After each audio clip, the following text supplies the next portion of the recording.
제가 오늘 소개해 드릴 사건은 63년생 남자분 사건입니다. 이 의뢰인 같은 경우는 채무는 1억 정도가 넘었고 배우자가 같이 공유하는 빌라가 이 남자분 직업은 회사원. 이 남자분 같은 경우는 코인 사기를 당했습니다.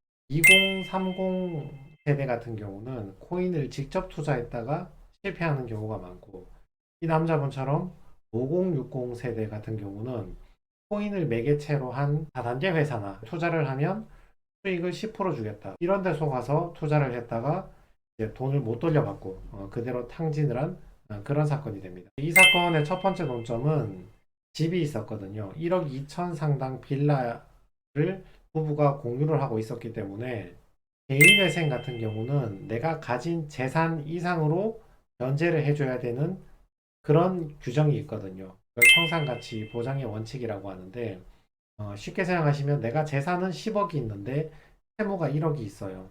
근데 내가 10억의 재산은 그대로 소유하고 가지면서 1억의 채무만 탕감받겠다는 건 말이 안 되잖아요. 그래서 내가 가진 재산이 많으면 그만큼 변제금이 높게 되겠죠.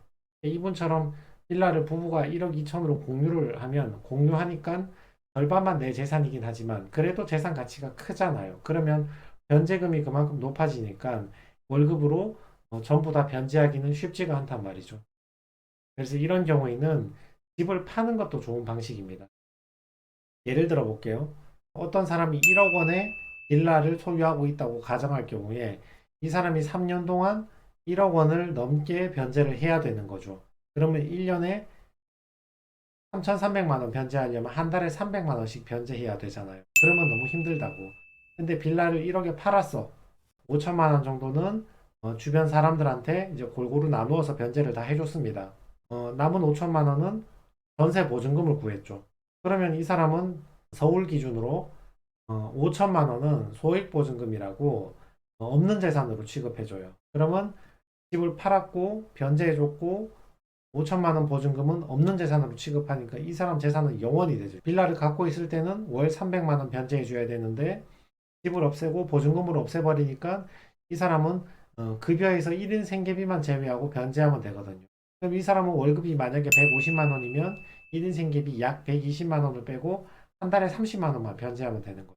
그래서 경우에 따라서 집을 파는 것도 괜찮은 방식이죠. 그래서 이분 같은 경우는 일단 빌라를 팔았습니다. 그 다음에 남는 보증금을 배우자 명의로 보증금을 구했거든요.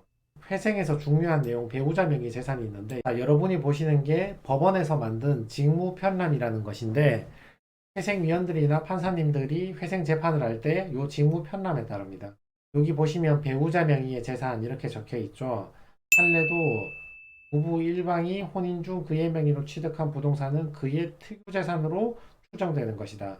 원칙적으로는 그 사람 명의면 그 사람 재산으로 보겠다 이거죠. 공유로 보지 않고. 이를 번복하기 위해서는 다른 배우자가 실제로 대가를 부담했다는 것을 증명해야 된다.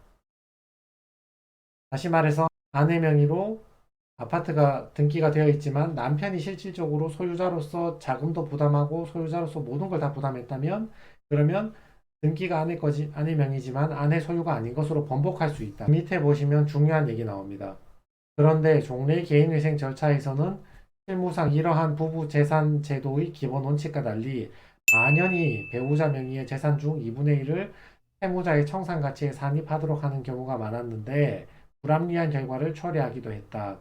이게 무슨 말이냐면 남편이 회생을 들어갔는데 아내가 아파트가 있어요. 그러면 저게 아내 명의만 일단 아내의 특유재산으로 추정을 하고 남편이 뭔가 실질적 소유자인 게 증명이 됐을 때만 2분의 1씩 저 아파트 가치의 절반이 남편한테 반영이 돼야 되는데 지금까지 개인회생 절차에서는 이러한 내용을 살펴보지도 않고 무조건 아내한테 보증금이나 아파트나 자동차가 있으면 2분의 1을 남편한테 무조건 때려놓고 받다. 그러니까 불합리한 경우가 굉장히 서울회생법원에서는 실무준칙 제406호 요걸 개정을 해서 원칙적으로 그 명의로 보자.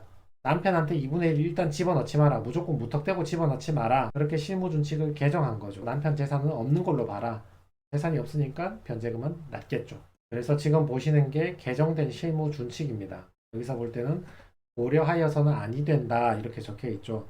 2분의 1 무조건 집어넣지 말라 이 말이에요.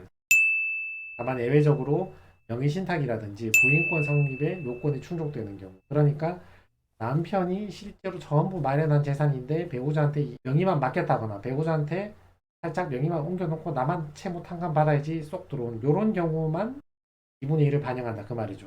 이 남자분 같은 경우는 아까 빌라를 팔았잖아요. 팔아서 좀 변제할 거 해주고 재산을 줄인 다음에 남은 돈으로 이 남자가 아니라 여성분이 배우자가 전세 보증금을 구한 거죠. 그리고 그 전세 보증금은 배우자의 특유 재산이니까 무턱대고 이 남편한테 2분의 1을 반영하면 안 된다. 남편의 변제금을 높이면 안 된다. 이렇게 설명을 해줬고 그래서 이 남편분의 재산을 2,900만 원으로 인정받았습니다. 이 남편이 보험 환급금이 많았거든요. 그게 대부분이었고 보증금 중에서는 700만 원만 이 남편의 재산으로 인정받았습니다.